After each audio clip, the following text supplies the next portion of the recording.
A agência me deixou na rua. Bom, hoje eu vim tentar resumir pra vocês tudo que aconteceu na minha vida até aqui. Rematch, se deu certo, se não deu e como que foi passar por esse processo. O que vem pela frente, né? O que me espera. Pra quem não sabe, eu sou au pair aqui nos Estados Unidos. Eu tenho 27 anos de idade e eu vim participar desse programa com a agência Great Au Pair, que é uma agência bem pequena e que me possibilitou vir, mesmo sem CNH. Até aí parece tudo muito perfeito, parece tudo muito bom, mas tem uma coisa que eu aprendi com todo esse processo, é que vir sem CNH é um risco muito grande. É um tiro no escuro, porque se sua família inicial não der certo, a sua corrida para encontrar uma nova família é muito complicada. Eu acho que eu não desejo para ninguém tudo que eu passei, porque tem que ser muito forte, e é muito difícil você ver o seu sonho, assim, a um fio de ir por água abaixo, sabe? Mas vamos lá. Bom, eu comecei o meu processo de rematch no dia 13 de junho.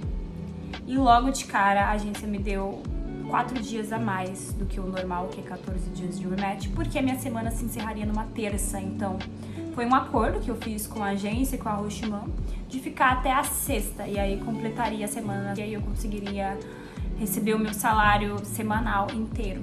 E além disso, ganharia mais dias. Durante esse tempo, eu postei muito nos grupos do Facebook, entrei em contato com as famílias da plataforma da Great Au Pair e, infelizmente, eu não encontrei família. Passou esse período, a Rochiman conversou comigo, perguntou se eu tinha achado alguém. Ela já tinha achado uma pessoa pra ir pra ocupar o meu lugar.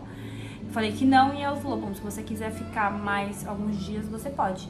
E aí eu ganhei mais 6 dias pra encontrar uma família. O que eu posso falar sobre tudo até aqui? Vou falar primeiro sobre mim e sobre como que foi para mim estar no rematch, tudo que eu fiz para encontrar uma família. Bom, a Great Au Pair é uma agência muito pequena mesmo. Tem uma média assim de 40 famílias online e dentre essas 40, as minhas possibilidades eram ainda menores, porque eu não dirijo, a maioria das famílias pedem que dirija. E algumas famílias também têm filhos com deficiência e eu não tenho essa qualificação, então eu não poderia, ir lá para cuidar de crianças com special needs. Então, no geral, assim, de umas 40 famílias, de cara, eu cheguei a conversar com uma família e a família precisava só para agosto, não tinha nenhuma possibilidade deles se anteciparem, então não rolou. Teve uma outra família que chegou a me responder também, mas eu não tinha todos os requisitos que eles queriam, então eles nem me responderam mais. E teve uma outra que chegou a conversar comigo no começo, marcou a entrevista no dia seguinte e desapareceu. E o perfil foi desativado. E aí teve uma outra que eu consegui fazer a entrevista, foi perfeita. Eu amei a família, mas a CNH de novo foi um problema. E aí, eu sei que durante esse período a agência impulsionou meu perfil, compartilhou com as famílias, então algumas famílias começaram a me mandar mensagem. Aí eu recebi pelo menos 3 mensagens de famílias na plataforma. A criança era deficiente e eu não sou qualificada com special needs, então eu nem poderia ir para aquela família, então já descartei. Uma outra família, troquei mensagem, trocamos WhatsApp e depois a mulher, que era uma single mom, nunca mais me respondeu. E por último, uma família que eu cheguei a conversar, mas é uma família que vem de outra agência e já era extremamente famosa pela comunidade das au pairs, como uma família red flag, uma família perigo, então não rolou. E teve também uma família que eu conversei que estava na Great Au Pair, mas na verdade me encontrou pelo grupo do Facebook, porque existe o grupo do Facebook da Great Au Pair, mesmo que seja um grupo totalmente não movimentado, mas a pessoa me viu lá, mandou mensagem, a gente conversou e chegamos a um quase match, mas eu não andei com a família. Bom, mas vamos lá. Paralelo a isso, falando no geral sobre a Great Au Pair, como foi a minha experiência de rematch com a Great Au Pair, praticamente, vou falar pra vocês, quando você vem com a agência pequena, todo o movimento praticamente é seu. Eu postava praticamente todos os dias nos grupos do Facebook. Eu achava que tinha sido por volta de uns 40 grupos, mas ontem contando eu percebi que foi uma média de 75 grupos. E eu postava um por um, porque pelo menos eu não sei se existe essa funcionalidade, mas não encontrei. Sei que no Facebook eu tentei várias estratégias, eu tentei carrossel de fotos com fotos minhas e de experiências com crianças que eu tive, minha mini bio, um cartão que tinha fotos minhas e um resumo, né, com as palavras-chave sobre minha experiência, idade, nacionalidade e tudo. Carrossel de fotos, eu sempre estava atualizando, então, eu já falei, né, mas enfim, sempre estava atualizando, então sempre fotos diferentes, enfim. Eu tentei também vídeo, fiz o vídeo e eu acho que esse foi o que menos deu engajamento, foi o vídeo. Mas enfim, eu fiz de tudo, eu postava sempre. Muita gente me apoiou, muita gente ia lá e comentava e impulsionava meus posts. E foram 23 dias infernais. Você uma hora tá super confiante, uma hora você acha que vai dar certo, que vai fechar um match, aí não rola. Pelo Facebook, né, famílias que eu encontrei no Facebook, teve algumas, acho que pelo menos umas 4. E você acha que vai pra frente, e, enfim, não vai, ou as condições de trabalho são ainda piores, né? Porque eu não iria me colocar numa situação ainda pior que eu estava, né? Com um schedule, assim, que é um cronograma de trabalho extremamente exaustivo, só para permanecer no país, sabe? No geral, esse programa em si já é uma loucura, porque 45 horas semanais para ganhar $200 por semana parece uma piada. Então, você precisa encontrar uma família que faça valer isso, sabe? Você veja que você não está em total desvantagem, ou porque a família te oferece benefícios, ou porque somado a isso também a localização é muito boa pra você, ou porque você trabalha menos horas, enfim, alguma coisa tem que acontecer pra valer, sabe? E no fim das contas, chegando nos meus últimos dias, quase fechei com uma família. Na verdade, não quase, mas essa família tava quase me pedindo match. Mas, de novo, não vou me colocar numa situação que eu não esteja em vantagem, que eu esteja em total desvantagem. Eu não me via assim completamente na rotina da família e nas regras da família. Parecia mais que eles iam me fazer o favor de me levar do que uma troca, do que algo que, caramba, eles também querem muito a minha presença. Enfim, lendo handbook, enfim, sendo entrevistada pela Rochman e tudo, eu vi que, meu Deus, eu prefiro ir pro meu país do que ir pra essa casa. E eu sei que muita gente me criticou, porque o meu pedido de rematch veio muito cedo, mas cada um sabe o sapato que calça. E eu não estava numa condição de pobreza no Brasil. Eu tenho uma formação, eu tenho uma profissão. Então, eu não vim pra cá pra sofrer ou pra viver uma vida miserável só pra falar que eu estou num país de primeiro mundo. Não é assim que funciona. E agora falando do meu rematch em si, porque eu sei que muita gente se pergunta o porquê que eu entrei o rematch. Aconteceram muitas coisas, mas no geral eu acredito que eu e a Rochman não fizemos escolhas sábias. Acho que ambas não fizeram um match entre as expectativas e a sua escolha. Ela esperava uma pessoa muito mais experiente nos cuidados, né, do bebê, né, de 1 ano e pouco. Uma pessoa que pegasse as coisas com uma rapidez maior. E eu esperava uma família onde eu me sentisse confortável, onde eu me sentisse parte, me sentisse acolhida, me sentisse quista. E, enfim, e uma família paciente, né, com o processo. Porque na minha cabeça, assim como, né, quando eu estava no Brasil e quando as vezes que eu troquei de emprego e tal, na minha cabeça todo mundo sabe que é o seu começo. Então, sendo o seu começo, cada dia que você dá um passo a mais é uma evolução para você comemorar. E na cabeça da minha Roximã, cada dia que eu não fazia 100% perfeito nos meus primeiros dias era uma vitória a menos para comemorar. Então, não tinham muitos feedbacks positivos. Aliás, já no meu segundo dia eu já ouvi que tipo, você faz tudo errado. Se eu não estiver por perto, você faz tudo errado. E era meu segundo dia.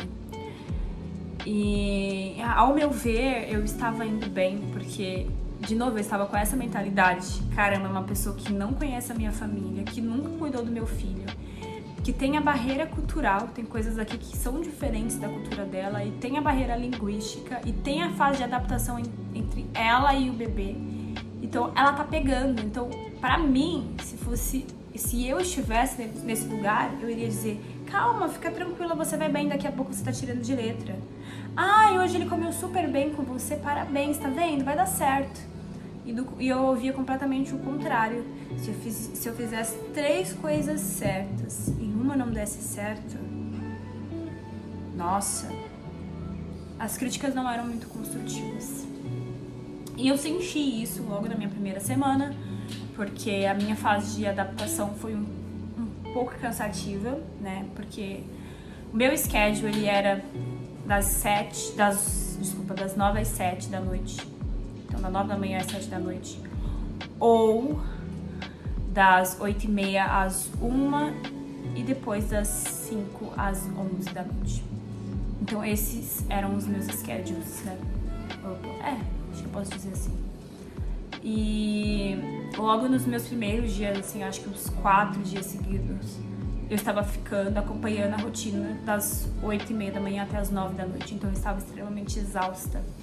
E aí quando no dia seguinte eu comecei a fazer as coisas, e no outro dia também comecei a fazer outras coisas que eu ainda não tinha feito, só eu e o bebê, com a mãe presente, eu ainda estava pegando as coisas, sabe? É um processo. E ela se decepcionou, porque ela achava que eu ia ter a mesma manha que ela. Ela achava que eu ia fazer perfeitamente as coisas como ela fazia.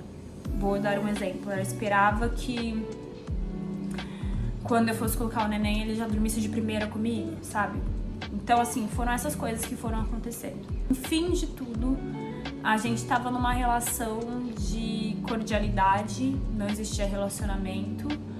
Ela me falou muitas coisas horríveis, né? Do tipo, eu que te trouxe pra cá, você veio com outras intenções. Eu paguei, eu gastei dinheiro, como se eu fosse uma pobre coitada, e, enfim, me desqualificou, enfim. E eu também falei coisas pra ela que eu não me arrependo, porque eu não queria ferir, eu não joguei palavras pra ofender. Eu fui transparente com meus sentimentos e eu tentei ao máximo ser polida nas minhas palavras, então acho que eu fui justa, mas definitivamente não tinha relacionamento mais.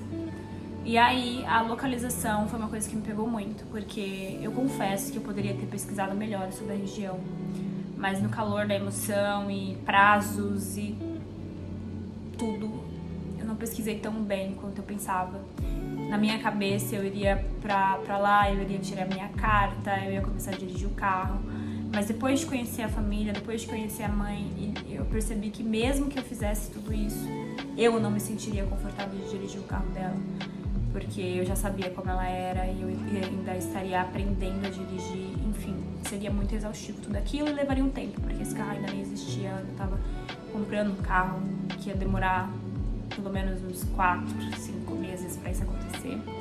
Enquanto isso, eu vivia trancada, porque o reembolso que ela me oferecia era de $200, mas para eu me movimentar para o centro, onde a maioria das coisas acontecem, onde a maioria das pessoas estão, a comunidade de au pairs estão, era muito cara a corrida, era tipo $100, eu recebia 200 por mês, então era muito inviável.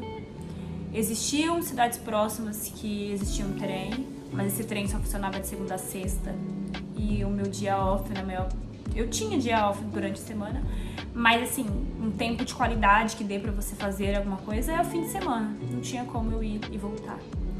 Tentei usar transporte público, indo pela cidade de vizinha, mas de novo, gente, é um corre. Um trajeto que você levaria 40 minutos pra fazer, 50 minutos. Eu gastava 3 horas do dia.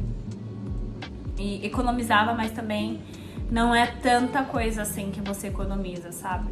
Acho que uma corrida que eu cheguei a fazer pra ir e pra voltar, eu gastei tipo 65 dólares. Foi menos que 200, né, que eu gastaria de Uber. Mas você gasta, né? Enfim, eu quero dizer que eu percebi que nada compensava. Eu não tinha um relacionamento ideal. Porque se eu tivesse num lugar mal localizado, mas a família fosse incrível, se a família tivesse uma rotina legal, se eles saíssem, se eles viajassem, se eles me abraçassem, me fizessem, sabe, querer conhecer mais da cultura e ter uma troca de experiência, mas nada disso existia. Eu não tinha um relacionamento com a Roshmo e eu nem queria, porque não tinha mais como. E ainda estando naquele lugar extremamente mal localizado, eu me sentia no meio da roça. Tipo, cara, por que eu tô aqui? Do que vale tudo isso, sabe? Porque o au pair é pra você ir trabalhar e paralelamente, é uma troca, paralela a isso você pode viver suas experiências, você pode melhorar o seu inglês, você pode conhecer a cidade, o estado, você pode ter sua vida. E eu sentia que eu só tinha trabalho e nada mais. Então pra mim, se eu tivesse que fazer uma escolha entre Brasil e aquela vida, 1000 vezes o Brasil, que eu era muito mais feliz no Brasil, eu não tava feliz. Desde a primeira semana que eu cheguei, que eu me deparei com a realidade, eu comecei a ver como minha vida ia ser infeliz. Então, foi por isso que eu pedi o rematch. Aconteceram muitas coisas, mas foi isso que aconteceu. E voltando pra saga, né, do meu período ali de rematch, chegamos na minha última semana, que foi a semana de extensão de rematch. E logo na segunda, terça, a agência já tava me perturbando pra eu comprar minha passagem de volta pro Brasil. Sim, eu comprar.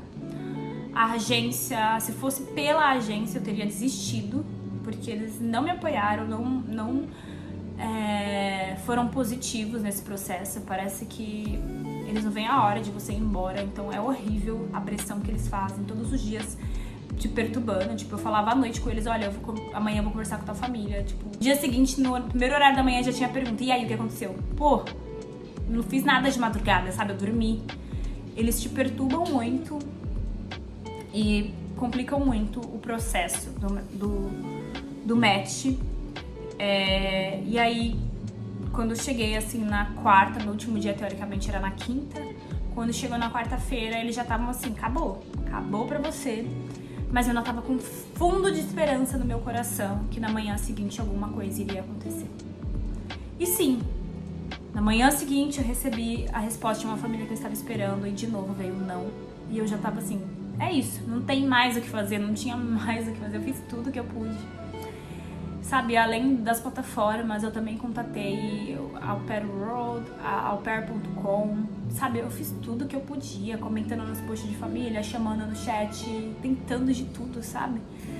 E aí veio a mensagem de uma mãe que eu tinha conversado e que, assim, eu não via nenhuma possibilidade, assim, dela querer fechar e ela resolveu me pedir o match.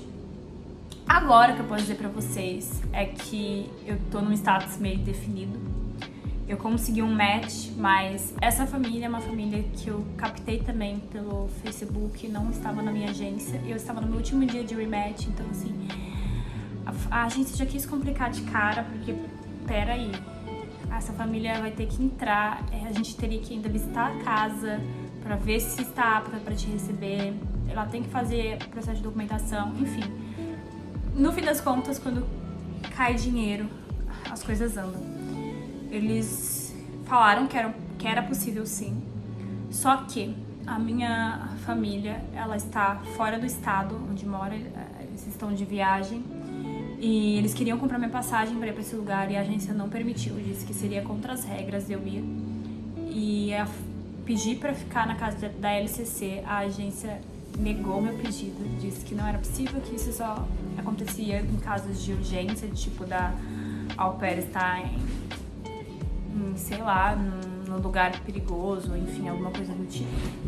Então eles me deram zero apoio, tipo, quando eu falei assim, nossa, eu esperava que vocês me apoiassem mais, né, me dessem um melhor suporte. O que eu ouvi foi assim, o seu período de rematch de 14 dias já acabou, você ganhou muito mais tempo e acabou. A partir de agora, você escolhe, ou você volta pro Brasil, compra sua passagem e volta, ou você se vira até o dia que você precisa para ir pra nova família. Né, que eram mais ou menos uns 11 dias de diferença. No fim das contas, eu vim pra Atlanta. Na verdade, não exatamente em Atlanta, né? Eu desci em Atlanta, mas estou na Georgia, em Athens, na casa de um casal de amigos. A minha amiga que casou com um gringo. Estou aqui, graças a Deus, segura, com pessoas que gostam de mim. Acho que talvez eu esteja mais feliz nos dias que eu estou vivendo aqui do que em relação aos dias que eu estava na outra casa. Eu tô esperando esse processo concluir, então nem posso dizer que eu tenho um match, porque a agência só vai visitar a casa da família anfitriã na semana que vem, no começo da semana que vem. Estando tudo certo, aí sim eu vou assinar o documento, a família vai assinar o documento, aí sim eu vou poder dizer que eu tenho um match. Então eu tô meio que num limbo assim. E eu espero que dê tudo certo, eu tô confiante que vai dar tudo certo. Quando isso acontecer, eu volto e eu conto pra vocês pra onde eu vou. Mas eu tô muito feliz, eu acredito que vai ser uma experiência incrível e completamente diferente do que eu vivi nesses 2 primeiros meses. Bom, essa é a atualização que eu tinha pra contar pra vocês. A Califórnia, felizmente não deu certo. Sonho californiano foi um pesadelo. No meu último dia na Califórnia, eu conheci 2 meninas incríveis. Eu queria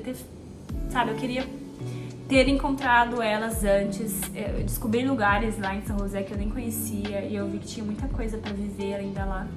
Mas eu não tive a oportunidade, infelizmente, de permanecer. Um dia eu volto pra Califórnia, numa outra realidade, e para poder explorar lugares que eu não explorei. Mas é isso, a vida continua. Só de me ver feliz de novo e ver que eu posso de novo ser eu e eu posso de novo ter a minha vida de volta, sabe? Poder fazer as coisas que eu gosto de fazer, ver pessoa, poder ir e vir, que era algo que eu não podia, já me traz um alívio. E é isso, gente. Se você me acompanha, muito obrigada. Se você não me acompanha ainda, se inscreve aqui no canal e me segue lá no Instagram, @ruth.dias com 2 S. Meu nome você já sabe, é RUTH. Também tô no TikTok. Eu não sei de cabeça meu TikTok, gente, desculpa. Eu acho que é Ruth Dias, não tô lembrada, mas eu coloco aqui na descrição. Um beijo.